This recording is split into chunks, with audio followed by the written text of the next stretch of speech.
Wow. Wala pa masyado. Hindi pa masyado lumalabas pa lang. Nanonood. Di pa daw siya.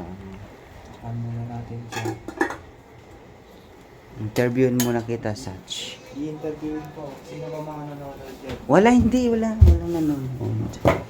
Feeling mo ba magtatagal tayo? Depende sa'yo. Bakit sa akin? Baka awayin mo ko eh. Ha? Ikaw nga nang away sa akin Baka- kagabi. Hindi naman kita yung naaway kagabi. Di ka ba magluloko? Nagloloko ba ako? Kaya nga tinatanong kita. Baka magloko ka. Ba't ako magloloko?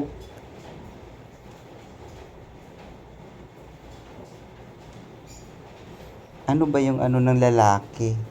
Ano? Kasi magkaiba naman tayo.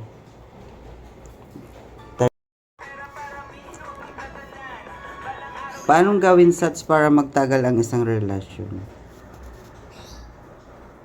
Paano magtagal? Paano gawin? Anong gagawin? Hindi ko Kasi di ba ang relasyon, ang Nakalive relasyon, na naman yan? hindi, Sa ano? Video lang? video lang. Oh. Kasi ang relasyon, hindi lang naman pang babae, pang lalaki, di ba?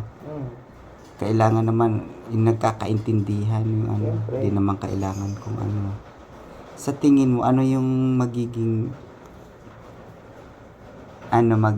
para tumibay ang isang relasyon, isang tao? Hindi lang sa babae lalaki, kundi sa lahat ng magpa-partner na sinasabi nila sila nagmahalan. Tulungan lang kayo. Yun lang yun. Kasi ang dami pang pasikot-sikot na ang dami pang sasabihin ng iba kung ano-ano. Pero yun lang naman talaga sagot eh. Tulungan lang. Tulungan lang pero walang mahalan. Siyempre meron yun kaya nga kayo nagkaisa, di ba? Kaya nga kayo magjowa eh.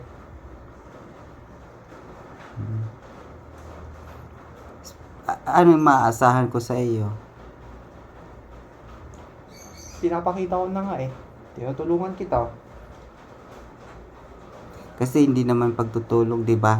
Di naman sa pagtutulong dahil lang sa material na bagay o sa pera, 'di ba, Sach? Hindi naman. Kailangan ano naman 'yan eh. Oo. Di naman na nagwo-work ang isang relasyon dahil sa pera, 'di ba? Nagwo-work syempre. naman ang relasyon dahil yung yan, tulungan o kaya yung yung nagkakaintindihan isa't isa. Parang Oo. nag-give and take. Ganun lang. Sabagay. Kaya nga gusto ko magtrabaho, di ba?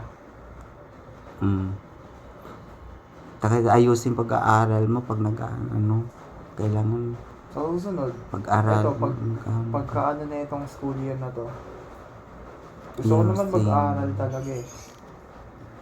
Huwag ka na magsishift na diretsuhin mo na para mag-aaral mo, diretso. 4 years lang yan, tingnan mo, Kaya nga. saglit lang yan. Pero pumapasok pa ako ngayon. Kasi yung prop ko, sabi ko sa kanya, gusto ko na umalis sa school ko ngayon. Plano ko na nga talaga lumipat ng school kahit balik ako first year. Kaya sabi ng prop ko, tapusin ko lang yung iba kong subjects. Ayun na. Pwede kita matulungan makaalis dito para di ka na mahirapan mag-pull out ng mga dokumento mo. Kunyari, yung good moral mo, Form 137, mga ganun. Mga card mo. Kasi maiipit sa school yun eh. Pag nag-shift ka ba, may yan, may accredited mo yung mga ibang subject, hindi? Hindi, kasi engineering ako eh. Hindi, isa-shift ng course? Iniisip ko kung magsa-psychology ako eh. Kung magsa-psychology ako, Layo sa engineering sa isa lang psycho. yung ma-accredit ko dun. Understanding the self. At least kahit papano nabawasan na yung units ko nun. Kaya okay na rin. Pero depende. Kasi public school yung lilipatan ko rin naman eh. Hindi ako magpa-private. Public ba yung ano? UDM, UDM. Kala ko NTC. NTC, ayoko dun. May bayad yun eh. Mongoloid lang si Judy din eh. Pero doon ako nakatapos, senior high. Kasi may voucher kami. Galing saan yun? Saan galing? Gobyerno. Binigay sa inyo?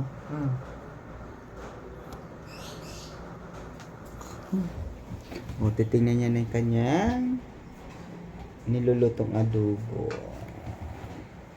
Masarap daw yung adobo niya. Pero mas masarap siya. Mas masarap yung massage ko. Konti pa. Pagkatapos yung susunod dyan. Lalagyan ko na ng paminta yan, tsaka ano.